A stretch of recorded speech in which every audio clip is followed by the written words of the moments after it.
축복합니다라고 인사하시겠습니다. 사랑하고 축복합니다. 반갑습니다. 사랑하고 축복합니다. 반갑습니다. 한 주 동안 잘 지내셨습니까? 예. 예수 그리스도께서 죄에 대하여 죽었습니다. 그리고 하나님께 대하여 살았습니다. 마찬가지로 예수님과 연합된 성도도 죄에 대하여 죽었고 하나님께 대하여 살았습니다. 오늘 본문은 이처럼 예수 그리스도와 함께 죽었고 예수 그리스도와 함께 살아나서 예수 그리스도와 연합된 성도는 어떻게 살아야 하는지를 말씀해 주고 있습니다. 예수 그리스도와 연합된 성도는 어떻게 살아야 할까요? 첫째로 죄가 여러분을 지배하지 못하게 해야 합니다. 12절 말씀입니다. 그러므로 너희는 죄가 너희 죽을 몸을 지배하지 못하게 하여 몸의 사욕에 순종하지 말고. 한 번 더 읽습니다. 그러므로 너희는 죄가 같이 읽겠습니다. 그러므로 너희는 죄가 너희 죽을 몸을 지배하지 못하게 하여 몸의 사욕에 순종하지 말고. 이 구절을 잘 보시기 바랍니다. 바울 사도는 몸을 죽을 몸이라고 표현을 합니다. 즉 몸이 육체적 몸임을 알려주고 있습니다. 12절에 따르면 죄가 바로 이 죽게 될 육체의 몸을 지배한다라고 말합니다. 죄는 여전히 살아 있습니다. 그러나 죄는 거듭난 성도의 영혼은 절대 손을 대지 못합니다. 그러나 육체의 몸은 지배할 수 있다고 말합니다. 자, 그런데 이상합니다. 지난주 말씀을 들어보면 로마서 5장 11절에서 성도에 대해서 말하기를 너희 자신을 죄에 대하여 죽은 자요 라고 했는데, 이 말씀에 따르면 성도가 죄에 대해서 죽은 자가 되었는데 어떻게 죄가 성도를 지배할 수 있을까라는 생각을 할 수 있습니다. 그런데 이 5장 11절을 잘 들어보시면 성도가 죄에 대하여 죽은 것이지 죄가 죽은 것이 아닙니다. 성도가 죄에 대하여 죽은 것이지 죄가 죽은 것이 아닙니다. 죄는 여전히 우리 육체에 역사합니다. 죄는 사라지지 않았습니다. 죄는 여전히 막강한 힘으로 여러분의 몸을, 여러분의 육신을 무너뜨리려고 합니다. 여러분이 거듭난 것은 영혼이지 몸이 아닙니다. 만일 여러분의 육신의 몸이 완전히 새롭게 거듭났다면 죄의 결과인 죽음을 맛보지 않을 것입니다. 여러분의 영혼은 죄의 지배로부터 벗어났지만 육체는 그렇지 못합니다. 비록 성도가 어렵다 칭함을 받고 사망에서 생명으로 옮겨졌고 우리 주님과 함께 하나님 우편에 앉아 있는 것은 분명하지만 여러분이 육신의 몸을 입고 살아가는 한 죄가 여러분의 육체를 지배하려고 합니다. 특히 여러분의 육신은 죄로 인하여서 부패하였기에 죄를 받아들이려는 욕구가 있습니다. 그래서 죄의 유혹을 받아들이면 내 속에서 악한 욕망이 나옵니다. 나쁜 행동이 나옵니다. 그렇다고 해서 육체의 모든 욕구가 다 나쁘다고 생각하시면 안 됩니다. 하나님께서 우리에게 주신 좋은 욕구들도 있습니다. 어떤 욕구들입니까? 식욕, 성욕, 수면욕, 성취욕, 자아실현의 욕구, 생존의 욕구, 이런 욕구들은 하나님께서 우리에게 주신 아주 좋은 욕구들입니다. 그러나 인간의 몸이 죄로 말미암아 타락하였기 때문에 이런 좋은 욕구조차도 죄에 이용될 수 있습니다. 예를 들어 보겠습니다. 바울 사도가 고린도 교회에 편지를 쓸 때에 그 고린도 교인들을 향해서 뭐라고 부릅니까? 고린도전서 1장 2절 말씀입니다. 고린도에 있는 하나님의 교회 곧 그리스도 예수 안에서 거룩하여지고 성도라 부르심을 받은 자들과 라고 이야기합니다. 바울 사도는 고린도 교인들을 향해서 그리스도 예수 안에서 거룩하여지고 성도라 부르심을 받은 자들과 라고 하면서 그들에게 이 편지를 쓰고 있습니다. 그런데 이렇게 불러놓고 그들을 향해서 고린도전서 3장 1절에서는 이렇게 말합니다. 형제들아, 내가 신령한 자들을 대함과 같이 너희에게 말할 수 없어서 육신에 속한 자 곧 그리스도 안에서 어린 아이들을 대함과 같이 하노라. 바울 사도는 고린도 교인들이 성도이긴 한데 신령한 자들을 대함과 같이 대할 수 없어서 마치 육신에 속한 자처럼, 즉 영적 어린아이처럼 대한다고 이야기합니다. 이 말을 잘 살펴보면 영적 어린아이처럼 행동하는 사람은 꼭 예수 믿기 전에 육신에 속한 자와 비슷한 행동을 한다는 것을 알 수 있습니다. 자, 왜 그러면 바울 사도가 고린도 교회 성도들을 향해서 앞에서는 거룩하여지고 성도라 부르심을 받은 자라고 이야기해놓고 3장 1절에서는 성도이면서도 왜 성도라고 불러놓고 영적 어린아이라고 이렇게 영적 어린아이를 대하는 것처럼 대한다고 이야기하겠습니까? 왜냐하면 성도이면서도 육신을 따라 여전히 죄를 짓고 있었기 때문입니다. 고린도전서 3장 3절 말씀입니다. 너희는 아직도 육신에 속한 자로다. 너희 가운데 시기와 분쟁이 있으니 어찌 육신에 속하여 사람을 따라 행함이 아니리요.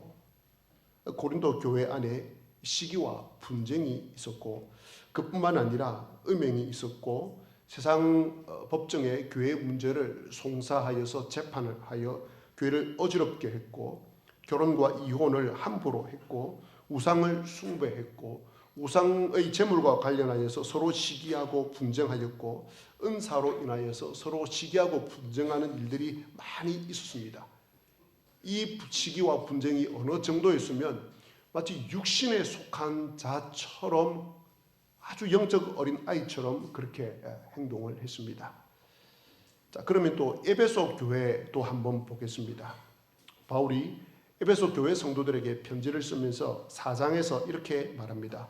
에베소서 4장 25절에서 32절 긴 말씀인데 교회의 모습, 에베소 교회의 모습이 어땠음을 보시면서 오늘날 교회의 모습과 비교해 보시기를 바랍니다. 그런즉 거짓을 버리고 각각 그 이웃과 더불어 참된 것을 말하라. 이는 우리가 서로 지체가 됨이라. 분을 내어도 죄를 짓지 말며 해가 지도록 분을 품지 말고 마귀에게 틈을 주지 말라. 도둑질하는 자는 다시 도둑질하지 말고 돌이켜 가난한 자에게 구제할 수 있도록 자기 손으로 수고하여 선한 일을 하라. 무릇 더러운 말은 너희 입 밖에도 내지 말고 오직 덕을 세우는 데 소용되는 대로 선한 말을 하여 듣는 자들에게 은혜를 끼치게 하라. 하나님의 성령을 근심하게 하지 말라. 그 안에서 너희가 구원의 날까지 인치심을 받았느니라. 너희는 모든 악독과 노함과 분냄과 떠드는 것과 비방하는 것을 모든 악의와 함께 버리고 서로 친절하게 하며 불쌍히 여기며 서로 용서하기를 하나님이 그리스도 안에서 너희를 용서하심과 같이 하라. 여러분, 이 내용은 불신자들에게 바울 사도가 이야기하는 것이 아니라 에베소 교회 성도들에게 하는 말입니다. 에베소 교회 성도들이 예수님을 믿으면서도 이런 육체의 욕심을 따라 살았던 것입니다. 그래서 바울 사도가 그런 일을 하지 말라고 권면을 하고 있는 것입니다.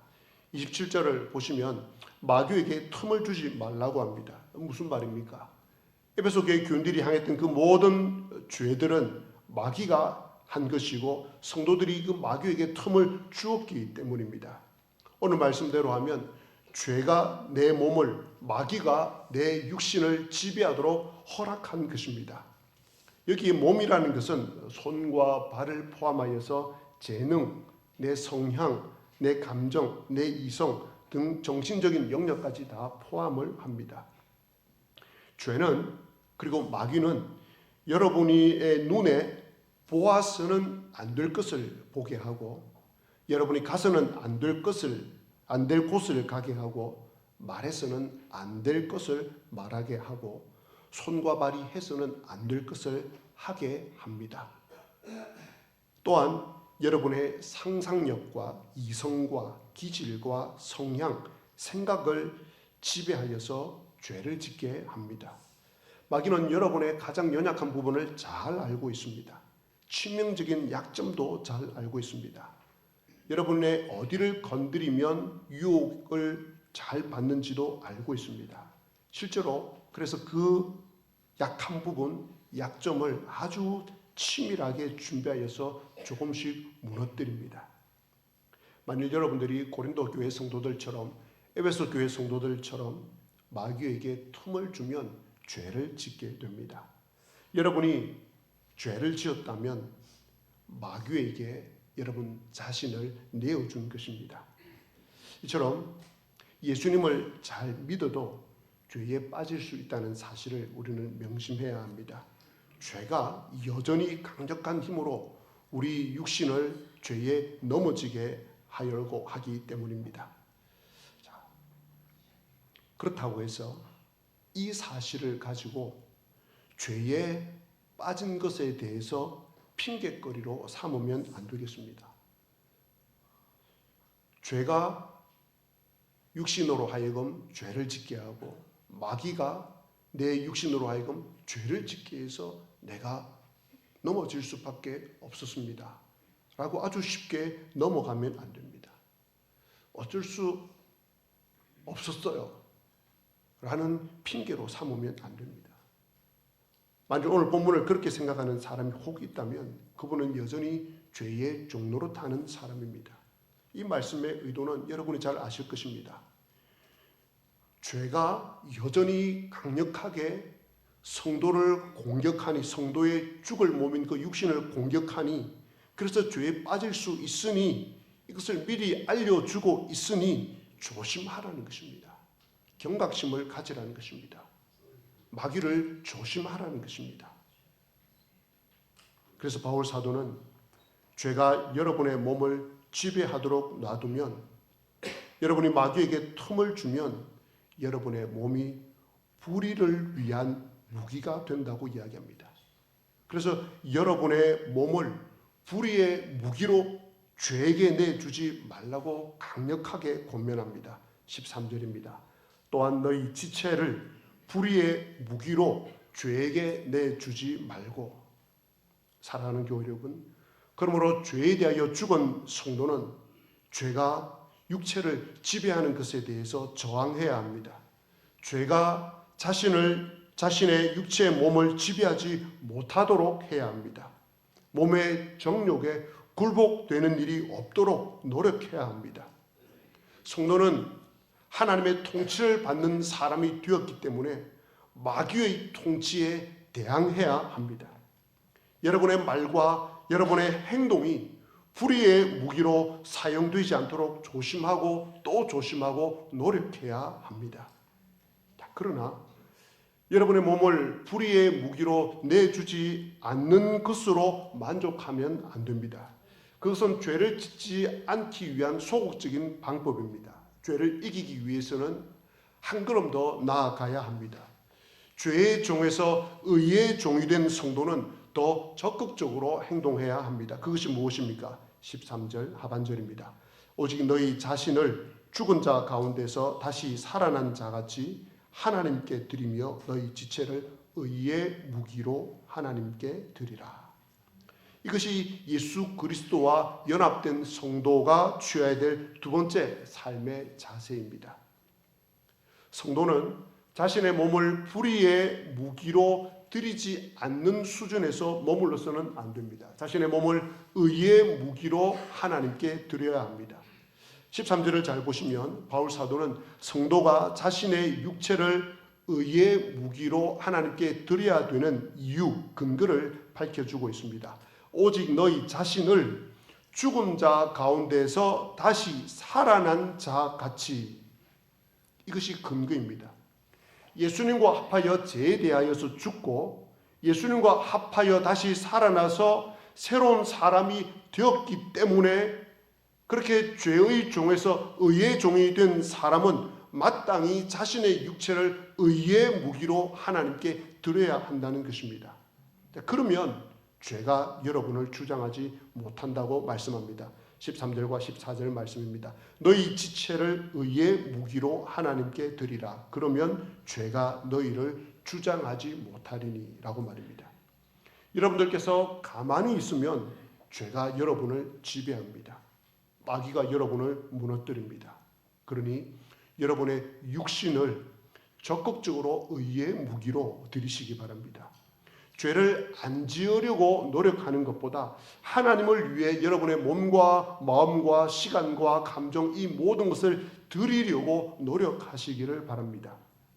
말을 할 때도 비판과 비난하는 말을 하지 않으려고 하기보다는 적극적으로 칭찬하시고 격려하시고 인정해 주시고 위로하시고 감사하는 말을 하시기를 바랍니다.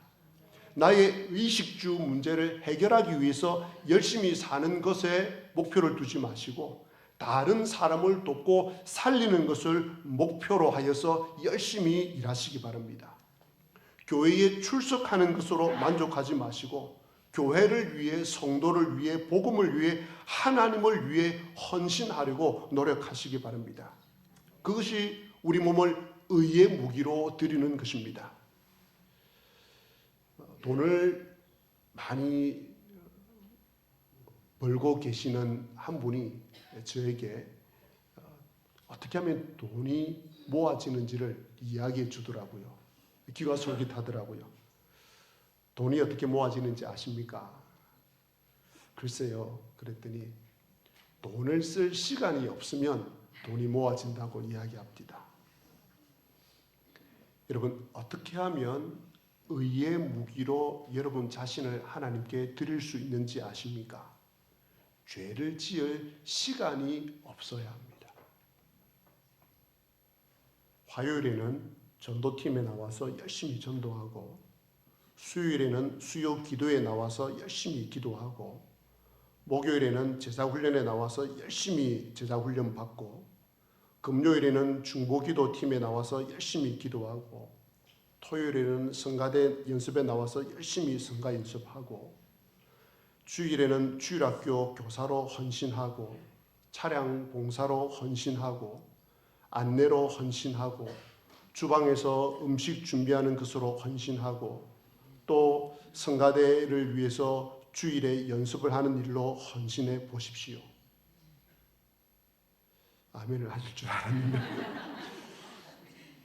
매일 새벽 기도에 나오시고, 못 나오시는 분들은 집에서 새벽 설교를 음성 파일로 듣고 기도하시고, 매일 성경을 조금이라도 읽으시고, 또 드라마 바이블을 통해서 성경을 읽으시고 들으시고, 또 제자반에 참여하여서 성경을 암송하고 숙제를 해 보십시오. 또 외롭고 힘들고 아픈 성도들을 한 주에 한 명 이상 정하여서 신방하시고 전화해 보십시오. 죄를 지을 시간이 없습니다. 죄가 틈타지 못합니다. 이제 제자반 기초반 과정이 8주 동안 오후반과 저녁반이 다 마쳤습니다. 오후반과 저녁반, 특별히 저녁반 하시는 분들은 직장에 가셨다가 오시는 분들이 대부분이신데, 제자반 하신 분들이 제게 이렇게 이야기합니다. 목사님, 너무 바쁩니다. 너무 바쁩니다.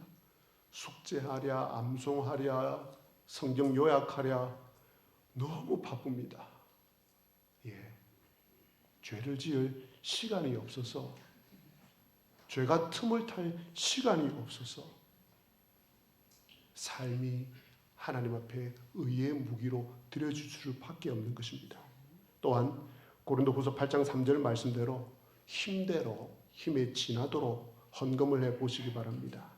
나의 드린 예물을 통해 전도 용품을 사게 되고, 교회를 수리하여서 아름답게 되고, 70세 이상 어르신들에게 어버이날 선물을 하게 되고, 이룸면 22개 경로당 모두의 선물 세트를 다 드릴 수 있고, 산불 피해와 미얀마 지진 피해를 도울 수 있습니다.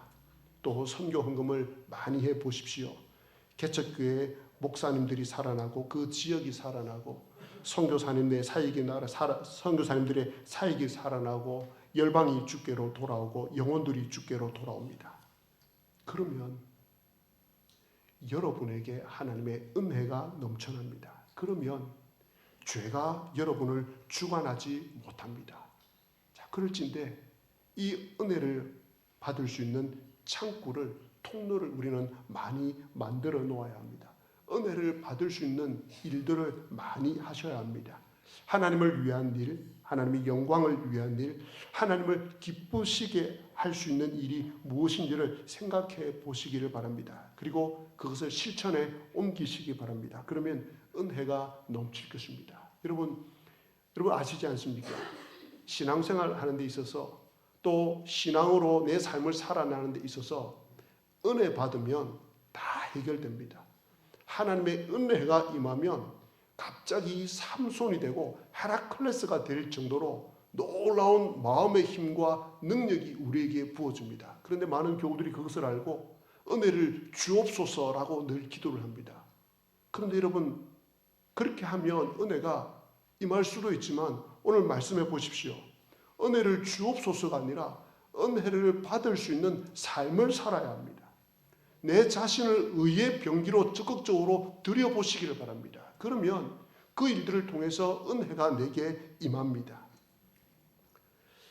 성경적 진리인데 그럼에도 불구하고 참 신비하고 신기한 사실이 있습니다. 하나님을 위해서 내 육체, 내 시간, 내 재물, 내 재능, 제가 일부러 내 자를 붙였습니다. 내 육체, 내 시간, 내 재물, 내 재능, 사실은 이것이 내 것이 아니라 하나님께서 내게 주신 것입니다. 그런데 이 모든 것을 하나님께 드려서 하나님의 영광, 하나님의 기쁨을 위해서 살면 내가 손해를 보는 것 같습니다. 그리고 내가 힘든 것이 사실입니다. 그런데 결과는 내가 살아난다는 것입니다. 내 안에 기쁨이 넘친다는 것입니다. 내가 복을 받는다는 것입니다. 한 10년 좀 더 지났나요? 목회를 하다가 이렇게 목회를 하면 안 되겠다 싶어서 온 가족이 이스라 성경신학대학원에 가서 공부를 하고 기숙사 생활을 했습니다. 그리고 이제 기숙사 생활을 마치고 나면 청빙을 받을 줄 알았는데 청빙을 받지 못하고 있는 시간이 제법 오래 걸렸습니다. 그래서 저도 생계를 위해서 이제 들어갈 아르바이트 자리를 찾았는데 목회를 한 15년 하고 나니까 들어갈 만한 직장이 없습니다. 그래서 알바 천국에 올렸더니 저를 부르는 데가 한 군데도 없었습니다. 그런데 한 군데서 연락이 왔습니다. 올 수 있겠냐고. 그래서 제가 갔습니다. 갔더니 용광로가 있는 주물 공장이었습니다. 그래서 그 용광로가 있는 이제 주물 공장에서 이제 일을 했는데 아침 6시에 일어나서 저녁 6시에 이제 집으로 돌아오곤 했습니다. 주물 공장이어서 너무 안에 공장 안이 더웠습니다. 그래서 여름에는 정말 죽을 것 같더라고요. 겨울에는 좀 낫는데. 그리고 이제 주물 공장 생활을 쭉 하고 있는데 어느 날 저희 집사람이 저에게 여보 수요 기도회 갑시다 그러더라고요. 새벽 6시 이제 차를 타고 가려면 그 전에 일어나야 되거든요. 그래서 갔다가 이제 공장에서 일을 하고 퇴근하고 6시 들어오면 밥 먹고 뻗어서 잡니다. 그런데 수요일 날은 수요 기도회를 가자고 그러더라고요. 여보 너무 힘들다 라고 이야기를 했지만 아내가 가자고 그러더라고요. 그래서 알겠다고. 그래서 퇴근을 하고 집에 도착을 해야 되는데 집에 내리면 좋겠는데 다시 버스를 타고 이제 다니던 교회까지 가서 수요 기도회를 드리기 시작했습니다. 몸이 정말 힘들고 피곤한데 수요 예배에 가서 참석을 했습니다. 사모하는 마음으로, 간절한 마음으로, 은혜를 받기 위한 마음으로 제가 수요 기도회 간 게 아닙니다. 가자고 하니까 너무 힘든데 그래도 목사가 체면은 있었던지 아내가 가자고 해서 수요 기도회에 갔습니다. 그런데 그렇게 피곤해서 간 수요 예배, 수요 기도에 앉아서 가만히 말씀을 듣고 기도를 하는데 제가 살아나기 시작하는 겁니다. 몸은 힘들어 죽겠는데 제가 살아나기 시작하는 겁니다. 제가 살아나니까 일하는 것도 재미가 있어요. 삶이 재미가 있어요. 여러분 힘들어서 목사님 못하겠습니다 라고 할 때 제가 뭐 하나 더 부탁할 때 한번 해보십시오. 그때 하나님의 은혜가 임합니다. 사랑하는 교회 여러분 말씀을 맺겠습니다. 여러분은 죄의 종이 아닙니다. 죄에 대하여 죽었습니다. 그러므로 여러분의 몸을 불의의 무기로 드리지 마시고 의의 무기로 적극적으로 드리십시오. 그러면 하나님의 은혜가, 하나님의 축복이 여러분의 삶과 여러분의 가정에, 우리 교회에 넘칠 것입니다. 기도하시겠습니다. 말씀을 생각하시면서